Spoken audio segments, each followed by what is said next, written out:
Saka, viņš mani bauda, visi kārtība, nu, davai tad sarakstamies, parakstam papīru, tā kā līgumu noslēdzam.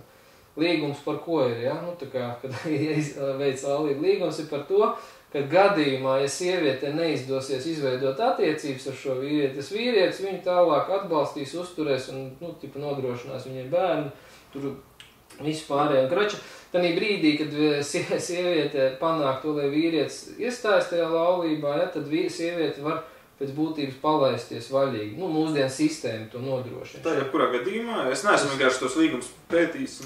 Ne, te nav līguma, es to vienkārši saku, ka fakts, ka tas ir sarakstīšanās. Jo šodienas sistēma paredz to, ka sievietē pārsvarā gadījumos vai vienmēr būs taisnība. Nu, tā tas ir iekārtots. Ja sieviete vienmēr tiek pozicionēta kā, nu, kā lai saka, vājais dzimums. Nu, kā nevis vājais dzimums, bet ka viņa ķipa visu izdarīja, ko varēja, bet vīrietis vienmēr bija nepareizs attiecībās. Ja? Kāpēc? Tāpēc, ka vīrietis vispār pēc savas būtības nepiedalās attiecībās. Un viss, kas ar attiecībām notiek, ja atceries vienu no mācību kurs, tad to visu organizē sievieti tikai. Vīrietis attiecības nevar organizēt, viņš var tikai reaģēt uz to, kādas attiecības sieviete ir noorganizējusi. Kādu attieksmi pauž pret viņu, pret bērniem, pret visu pārējo. Nu, un sanāk tā, ka ja sieviete pa lielam,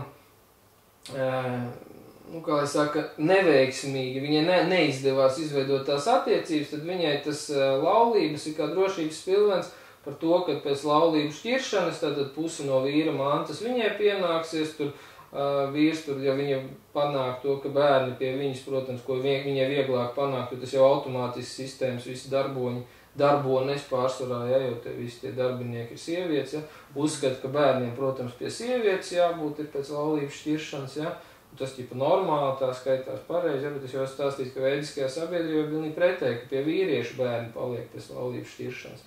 Un sievietē meklē citu tālāk dzīves jau, ja, jo bērni dzimst vīra dzimtā, nu, tā kā dabīgi tas ir. Jā, pa vīra līniju, idejas turpinātāji, teiksim, visādi zināšanu nesēji, bērni ir vienkārši pa vīriešu līniju, tad vīra dzimtā. Nu, lūk, un attiecīgi sievietes to, kā es saku, izmanto kā drošības spilveni tam, ka viņam neizdosies tās attiecības izveidot, un tad vīrietis jebkurā variantā būs donors vai zaudētājs tajās attiecībās.